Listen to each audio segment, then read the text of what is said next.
ಚುನಾವಣೆ ಬಳಿಕ ರಾಜ್ಯದಲ್ಲಿ ಕ್ಷಿಪ್ರ ಬೆಳವಣಿಗೆ. ನಿಖಿಲ್ ಸೋಲಿನ ಬಳಿಕ ಜೆಡಿಎಸ್ನಲ್ಲಿ ಆಂತರಿಕ ಕಲಹ. ಪಕ್ಷದಿಂದ ಜಿಟಿಡಿ ಅಂತರ, ದಳಪತಿಗಳ ವಿರುದ್ಧ ಗುಡುಗು. ಜೆಡಿಎಸ್ನಲ್ಲಿ ಮುಂದುವರಿದ ನಾಯಕರ ನಡುವಿನ ಟಾಕ್ ವಾರ್. ಉಪಚುನಾವಣೆ ಬಳಿಕ ರಾಜ್ಯದಲ್ಲಿ ಕ್ಷಿಪ್ರ ಬೆಳವಣಿಗೆ ಆಗ್ತಿದೆ. ನಿಖಿಲ್ ಸೋಲಿನ ಬಳಿಕ ಜೆಡಿಎಸ್ನಲ್ಲಿ ಆಂತರಿಕ ಕಲಹ.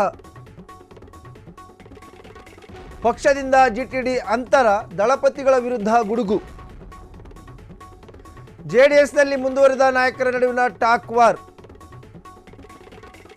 ಶಾಸಕಾಂಗ ಪಕ್ಷದ ನಾಯಕನ ಸ್ಥಾನ ಕೈತಪ್ಪಿದ್ದಕ್ಕೆ ಬೇಸರ. ಜೆಡಿಎಸ್ ನಾಯಕರ ನಡುವಿನ ನಾನಾ ನೀನಾ ಫೈಟ್. ಅಧಿಕಾರ ಇದ್ದಾಗ ಕುಮಾರಸ್ವಾಮಿ ನನ್ನ ತುಳಿದಿದ್ದಾರೆ ಎಂದಿದ್ದ ಜಿಟಿಡಿ. ಸಾರಾ ಮಹೇಶ್ ಬಗ್ಗೆಯೂ ಕಟುವಾಗಿ ಟೀಕಿಸಿರುವ ಜಿಟಿಡಿ.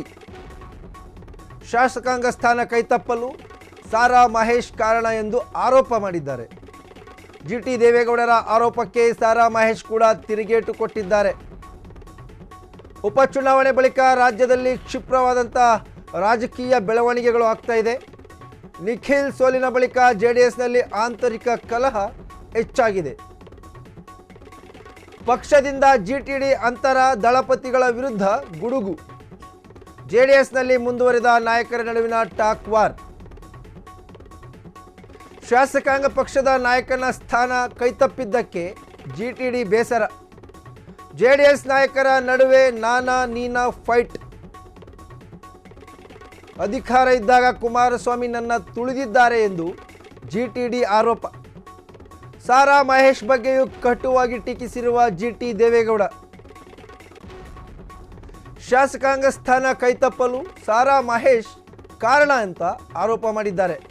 ಜಿಟಿ ದೇವೇಗೌಡರ ಆರೋಪಕ್ಕೆ ಸಾರಾ ಮಹೇಶ್ ಕೂಡ ತಿರುಗೇಟು ಕೊಟ್ಟಿದ್ದಾರೆ.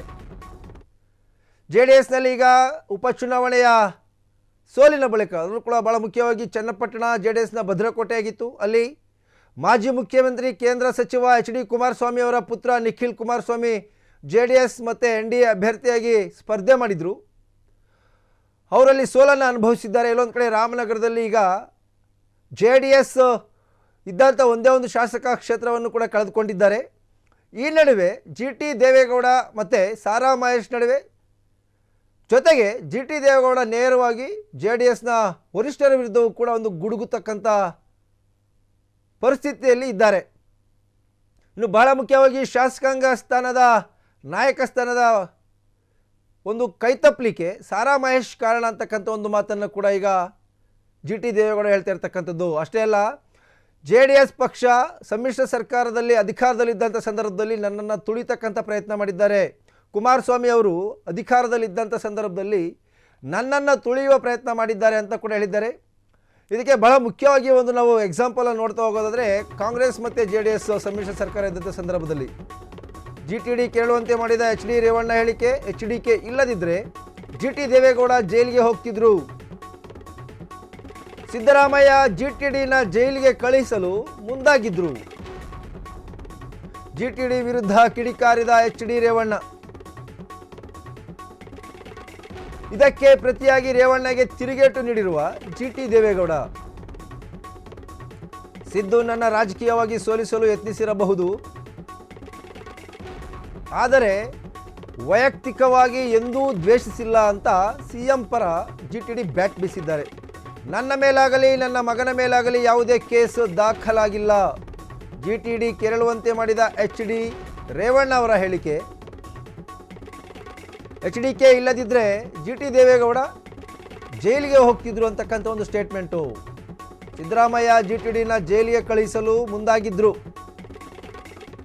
ಜಿಟಿಡಿ ವಿರುದ್ಧ ಕಿಡಿಕಾರಿದ ಎಚ್.ಡಿ. ರೇವಣ್ಣ. ಇದಕ್ಕೆ ಪ್ರತಿಯಾಗಿ ರೇವಣ್ಣಗೆ ತಿರುಗೇಟು ಕೊಟ್ಟಿರುವ ಜಿಟಿ ದೇವೇಗೌಡ. ಸಿದ್ದು ನನ್ನ ರಾಜಕೀಯವಾಗಿ ಸೋಲಿಸಲು ಯತ್ನಿಸಿರಬಹುದು, ಆದರೆ ವೈಯಕ್ತಿಕವಾಗಿ ಎಂದೂ ದ್ವೇಷಿಸಿಲ್ಲ ಅಂತ ಸಿಎಂ ಸಿದ್ದರಾಮಯ್ಯ ಪರವಾಗಿ ಜಿಟಿಡಿ ಮತ್ತೊಮ್ಮೆ ಬ್ಯಾಟ್ ಬೀಸಿದ್ದಾರೆ. ನನ್ನ ಮೇಲಾಗಲಿ ಅಥವಾ ನನ್ನ ಮಗನ ಮೇಲಾಗಲಿ ಯಾವುದೇ ಕೇಸು ದಾಖಲಾಗಿಲ್ಲ.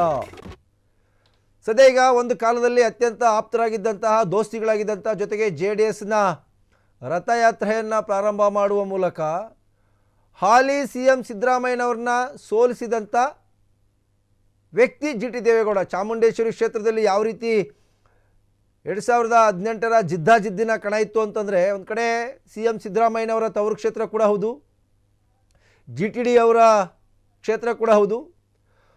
ಆ ಸಂದರ್ಭದಲ್ಲಿ CM ಸಿದ್ದರಾಮಯ್ಯನವರು ನೆನಪು ಮಾಡ್ಕೊಳ್ಳೋದಾದರೆ 2 ಕಡೆ ಕಂಟೆಸ್ಟ್ ಮಾಡಿದರು, ಒಂದು ಚಾಮುಂಡೇಶ್ವರಿ, ಮತ್ತೊಂದು ಬಾದಾಮಿ.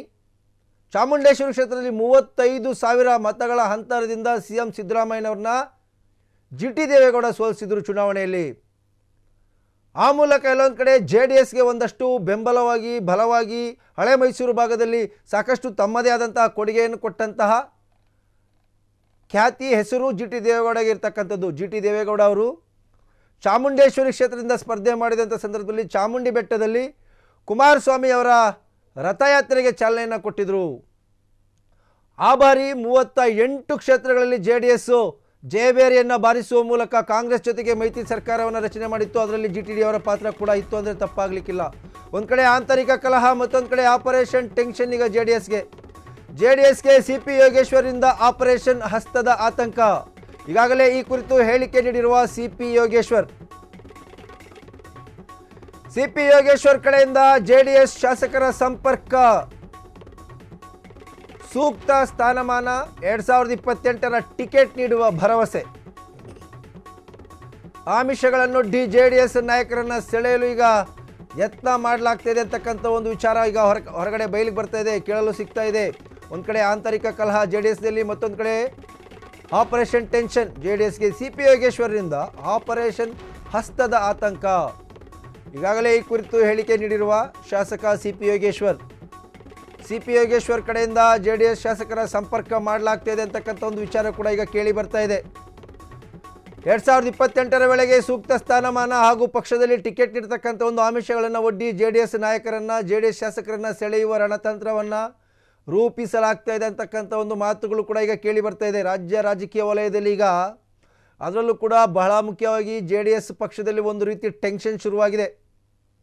ಒಂದು ಕಡೆ JDS ನಾಯಕರ ಒಳಬೇಗುದಿ ಕಲಹ, ಮತ್ತೊಂದು ಕಡೆ ಆಪರೇಷನ್ ಹಸ್ತದ ಟೆನ್ಷನ್. ಯಾಕೆಂತಂದರೆ CP ಯೋಗೇಶ್ವರ್ ಈಗಾಗಲೇ ಹೇಳಿದ್ದಾರೆ JDSನವರು ಬರಲಿಕ್ಕೆ ಸಿದ್ಧ ಇದ್ದಾರೆ, ಬರ್ತಾರೆ, ಕರ್ಕೊಂಬರ್ತೀನಿ ಅಂತಕ್ಕಂಥ ಒಂದು ಮಾತು. ಯಾಕೆಂತಂದರೆ JDS ಮತ್ತು ಕಾಂಗ್ರೆಸ್ ಮೈತ್ರಿ ಸರ್ಕಾರ ಇದ್ದಂಥ ಸಂದರ್ಭದಲ್ಲಿ ಸುಮಾರು 17 ಜನ ಶಾಸಕರನ್ನು BJPಗೆ ಕರೆತರುವಲ್ಲಿ ಪ್ರಮುಖ ಪಾತ್ರ ವಹಿಸಿದವರಲ್ಲಿ CP ಯೋಗೇಶ್ವರ್ ಕೂಡ ಒಬ್ಬರು. ಆಪರೇಷನ್ ಕಮಲದ ಒಂದು ಅಧ್ಯಾಯದಲ್ಲಿ CP ಯೋಗೇಶ್ವರ್ ಅವರ ಅಧ್ಯಾಯ ಕೂಡ ಒಂದಾಗಿದೆ, ಪ್ರಮುಖವಾಗಿದೆ. ಪ್ಲೀಸ್ ಕಾಂಗ್ರೆಸ್ ಆಮಿಷಗಳಿಗೆ ಒಳಗಾಗಬೇಡಿ. ಈ ಮಾತನ್ನು JDS ನಾಯಕರು ಹೇಳ್ತಾ ಇರ್ತಕ್ಕಂಥದ್ದು. ನಾವೆಲ್ಲರೂ ಒಗ್ಗಟ್ಟಾಗಿ ಕೆಲಸ ಮಾಡೋಣ. JDSನ ಎಲ್ಲ ಶಾಸಕರಿಗೆ HDK ಸೂಚನೆ ಕೊಟ್ಟಿದ್ದಾರೆ. ಕುಮಾರಸ್ವಾಮಿ ಅವರ ಸೂಚನೆ ಇದು. JDS ಶಾಸಕರನ್ನ ಹಿಡಿದಿಟ್ಟುಕೊಳ್ಳಲು ಮುಂದಾದ HDK. ಪ್ಲೀಸ್ ಕಾಂಗ್ರೆಸ್ ಆಮಿಷಗಳಿಗೆ ಒಳಗಾಗಬೇಡಿ. ನಾವೆಲ್ಲರೂ ಕೂಡ ಒಗ್ಗಟ್ಟಾಗಿ ಕೆಲಸ ಮಾಡೋಣ. JDSನ ಎಲ್ಲ ಶಾಸಕರಿಗೆ HDK ಈಗ ಸೂಚನೆಯನ್ನು ಕೊಟ್ಟಿರ್ತಕ್ಕಂಥದ್ದು. JDS ಶಾಸಕರನ್ನು ಹಿಡಿದಿಟ್ಟುಕೊಳ್ಳುವ ಪ್ರಯತ್ನವನ್ನು ಈಗ ಕೇಂದ್ರ ಸಚಿವ HDK ಮಾಡ್ತಾ ಇದ್ದಾರೆ. ಪ್ಲೀಸ್ ಕಾಂಗ್ರೆಸ್ ಆಮಿಷಗಳಿಗೆ ಒಳಗಾಗಬೇಡಿ, ನಾವೆಲ್ಲರೂ ಕೂಡ ಒಗ್ಗಟ್ಟಾಗಿ ಕೆಲಸ ಮಾಡೋಣ. ಸದ್ಯ ಎಲ್ಲೊಂದು ಕಡೆ ಈಗ ಉಪಚುನಾವಣೆಗಳ ಬಳಿಕ ಒಂದು ರೀತಿ ಉತ್ಸಾಹದಲ್ಲಿರ್ತಕ್ಕಂಥ ಆಡಳಿತಾರೂಢ ಕಾಂಗ್ರೆಸ್ ಪಕ್ಷ, ಮತ್ತೊಂದು ಕಡೆ ಚನ್ನಪಟ್ಟಣದಲ್ಲಿ ತಮ್ಮ ಭದ್ರಕೋಟೆಯಲ್ಲಿ ಇದ್ದಂಥ ಒಂದು ಕ್ಷೇತ್ರವನ್ನು ಕಳೆದುಕೊಂಡಂತಹ ಪರಿಸ್ಥಿತಿಯಲ್ಲಿ JDS ಪಕ್ಷದ ಜೊತೆಯಲ್ಲೇ ಚುನಾವಣೆಯನ್ನು ಎದುರಿಸಿ ಮಾಜಿ CM ಬಸವರಾಜ ಬೊಮ್ಮಾಯಿ ಅವರ ಕ್ಷೇತ್ರವನ್ನು ಕೂಡ ಕಳೆದುಕೊಂಡಿರ್ತಕ್ಕಂಥದ್ದು ಒಂದು BJPಗೆ ಲಾಸ್. ಜೊತೆಗೆ ಸಂಡೂರಿನಲ್ಲಿ ಒಂದು ಕ್ಷೇತ್ರದಲ್ಲಿದ್ದಂಥ ಕಾಂಗ್ರೆಸ್ 2 ಕ್ಷೇತ್ರದಲ್ಲಿ ಗೆದ್ದು 136 ಸದಸ್ಯರನ್ನು ಇದ್ದಂಥ ಒಂದು ಪಕ್ಷ ಈಗ 138 ಕಾಂಗ್ರೆಸ್ ಶಾಸಕರನ್ನು ಮಾಡ್ಕೊಂಡಿರ್ತಕ್ಕಂಥದ್ದು. ಇದರೆಲ್ಲದರ ನಡುವೆ ಕಾಂಗ್ರೆಸ್ಸು ಉತ್ಸಾಹದಲ್ಲಿರ್ತಕ್ಕಂಥ ಸಂದರ್ಭದಲ್ಲಿ JDSನಲ್ಲಿ ಈಗ ಆಪರೇಷನ್ ಹಸ್ತದ ಟೆನ್ಷನ್, ಮತ್ತೊಂದು ಕಡೆ JDS ನಾಯಕರ ಒಳಬೇಗುದಿ, ಒಳಕಲಹ. ಒಂದು ಕಡೆ HD ರೇವಣ್ಣವರು GT ದೇವೇಗೌಡರ ಮೇಲೆ ಗರಂ ಆಗ್ತಾರೆ, GT ದೇವೇಗೌಡ ಅವರು ಸಾರಾ ಮಹೇಶ್ ಮೇಲೆ ಗರಂ ಆಗ್ತಾರೆ, HD ರೇವಣ್ಣ ಮೇಲೆ ಗರಂ ಆಗ್ತಾರೆ. ಯಾಕೆಂತಂದರೆ GT ದೇವೇಗೌಡ ಅವರು ಶಾಸಕರಿದ್ದಾರೆ, ಅವರ ಪುತ್ರ ಕೂಡ ಶಾಸಕರಿದ್ದಾರೆ, JDSನಲ್ಲೇ ಇದ್ದಾರೆ. ಇನ್ನು GT ದೇವೇಗೌಡ ಅವರು ಆರೋಪ ಮಾಡ್ತಾ ಇರ್ತಕ್ಕಂಥದ್ದು ಕುಮಾರಸ್ವಾಮಿ ಅವರು ಅಧಿಕಾರದಲ್ಲಿದ್ದಂಥ ಸಂದರ್ಭದಲ್ಲಿ ನನ್ನನ್ನು ತುಳಿದಿದ್ದಾರೆ ಅಂತ. ಯಾಕೆಂತಂದರೆ ಕಾಂಗ್ರೆಸ್ ಮತ್ತು JDS ಮೈತ್ರಿ ಸರ್ಕಾರ ಇದ್ದಂಥ ಸಂದರ್ಭದಲ್ಲಿ ಅವರಿಗೆ ಹೈಯರ್ ಎಜುಕೇಷನ್ ಮಿನಿಸ್ಟ್ರು ಪೋಸ್ಟನ್ನು ಕೊಟ್ಟಿದ್ರು ಅವ್ರಿಗೆ. ಅವರು ಒಪ್ಪತಾನೇ ಇಲ್ಲ, ನನಗೆ ಬೇಡ ಅಂತ ಇವರು ತಗೊಳ್ಳೇಬೇಕು ಅಂತ. ಪಾಪ ಒಂದಷ್ಟು ನಗೆಪಾಟ್ಲು ಕೂಡ ಕಾರಣ ಆಗಿದ್ರು, ಆದರೂ ಕೂಡ ಅದನ್ನು ನಿಭಾಯಿಸಿದರು GT ದೇವೇಗೌಡರು. ಹಾಗಾಗಿ ಅವರ ಒಳ ಮನಸ್ಸಿನ ನೋವನ್ನು ಹೊರಹಾಕ್ತಾನೆ ಬರ್ತಾ ಇದ್ದಾರೆ. ಆದರೆ ಎಲ್ಲೊಂದು ಕಡೆ JDS ನಾಯಕರು ಅವರ ಒಳ ಮನಸ್ಸನ್ನು ಅರ್ಥ ಮಾಡ್ಕೊಳ್ಳೋದ್ರಲ್ಲಿ ವಿಫಲ ಆಗಿದ್ದಕ್ಕೆ ಅವರ ನಾಯಕರು ಈ ರೀತಿ ಸ್ಟೇಟ್ಮೆಂಟ್ ಕೊಡ್ತಾ ಇರೋದು ಅನ್ನೋತಕ್ಕಂಥದ್ದಕ್ಕೆ ಇದೊಂದು ಬೆಸ್ಟ್ ಎಕ್ಸಾಂಪಲ್. ಅಂದರೆ ಬಹುಶಃ ತಪ್ಪಾಗಲಿಕ್ಕಿಲ್ಲ.